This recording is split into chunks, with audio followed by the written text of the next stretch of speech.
अजमेर का नाम सुनते हैं तो सबसे पहले क्या ख्याल आता है? अजमेर दरगाह, अढ़ाई दिन का झोंपड़ा या आना सागर लेक। लेकिन मैं कहूँ कि यह शहर अपनी पहचान खो रहा है। अगर मैं कहूँ कि कुछ लोगों ने इस शहर के दामन पर कालिक पोत दी है तो आप यकीन करेंगे? थोड़ा सा फ्लैशबैक में जाते हैं। फ्लैशबैक में जाना ज़रूरी है ताकि इस ताज़ा मामले को सही से समझ सकें और कोई लिंक है तो जोड़ पाएँ। 1992 में एक सीरियल रेप कांड चर्चा में रहा, जिसमें स्कूल और कॉलेज की लड़कियों से शारीरिक संबंध बनाकर फ़ोटो वीडियोज़ बनाकर ब्लैकमेल किया गया था। उन लड़कियों से उनकी दोस्तों को भी संबंध बनवाने के लिए दबाव डाला जाता था।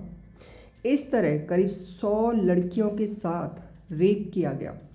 इस वारदात में अजमेर दरगाह में काम करने वाले एवं उच्च पदों पर स्थापित मुस्लिम नेता शामिल थे।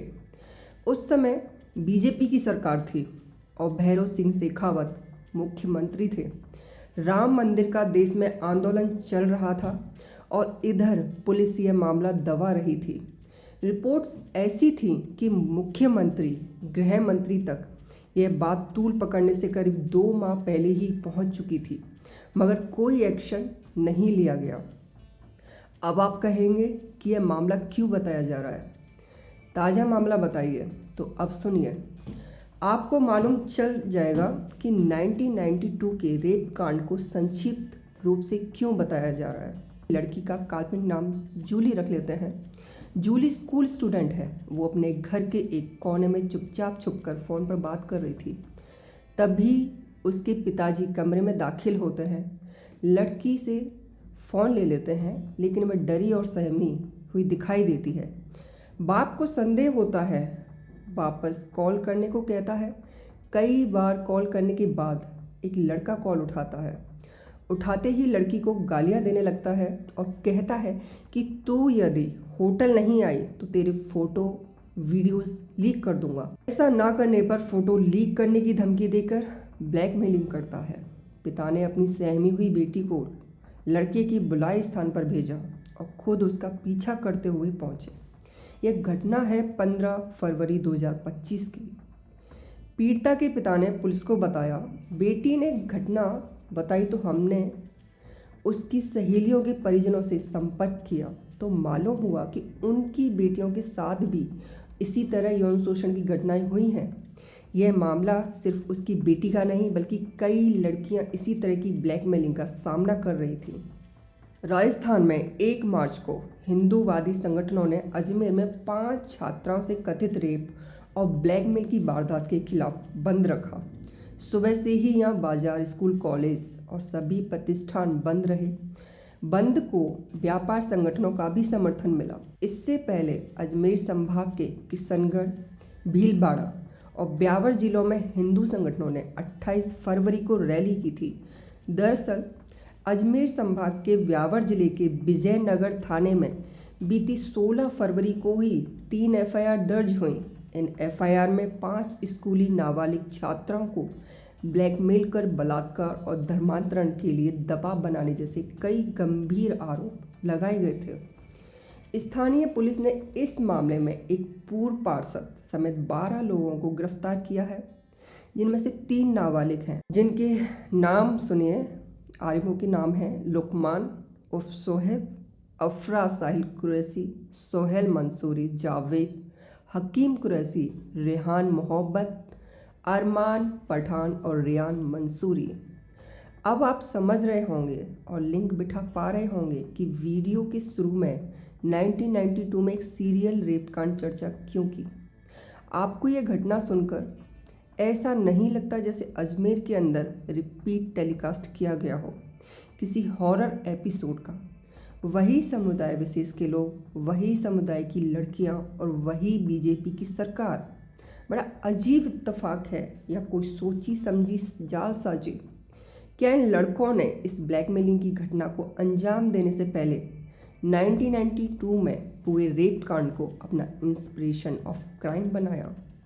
इस बारे में पुलिस अभी तक कुछ नहीं कह पाई है, लेकिन लोगों को जरूर इस कांड से पुराने अजमेर कांड की याद आ गई। इस मामले में पुलिस ने क्या कहा वो जान लेते हैं। स्थानीय कोर्ट के आदेश के बाद 8 अभियुक्तों को जेल भेजा गया, जबकि पूर्व पार्षद हाकिम कुरैशी को पुलिस ने रिमांड पर लिया। वही सभी नाबालिग बाल सुधार गृह में हैं, लेकिन हिंदू संगठनों का विरोध लगातार बढ़ रहा है।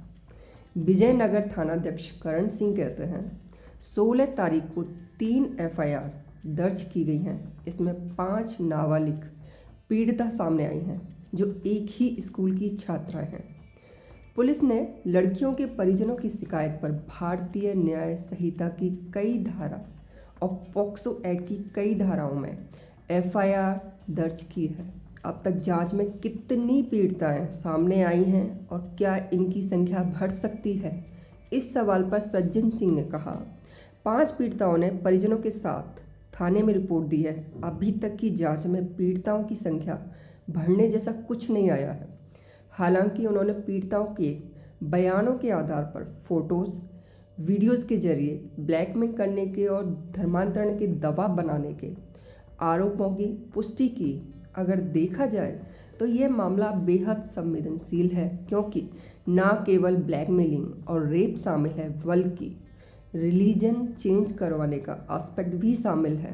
प्रदेश में सत्ता और विपक्ष इस गंभीर मामले को लेकर मौन नजर आता है।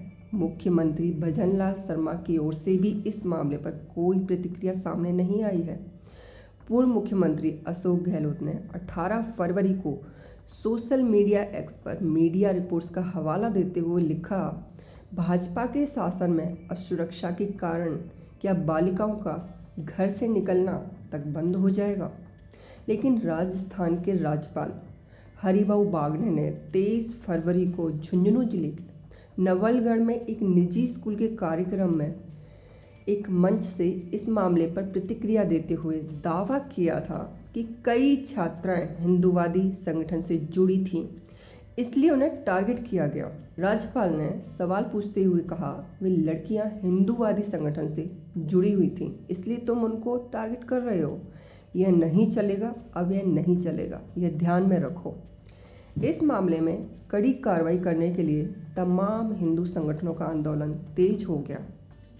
मेरा यह कहना है कि कानून की जिस तरह से इस मामले में कार्रवाई बनती है, तत्काल उसे लागू किया जाए। अगर धार्मिक मामला शामिल है तो उसकी जांच भी SIT गठित करवाकर की जाए और एक ऐसी नज़ीर पेश की जाए कि ऐसी वारदात अजमेर तो क्या कहीं ना हो।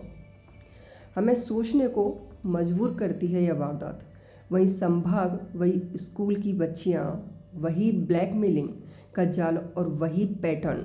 यदि समय पर यह ना पकड़ा जाता तो मामला तो ये लड़कियों की संख्या सैकड़ों तक पहुंच सकती थी, जैसे 1992 में पहुंच गई थी।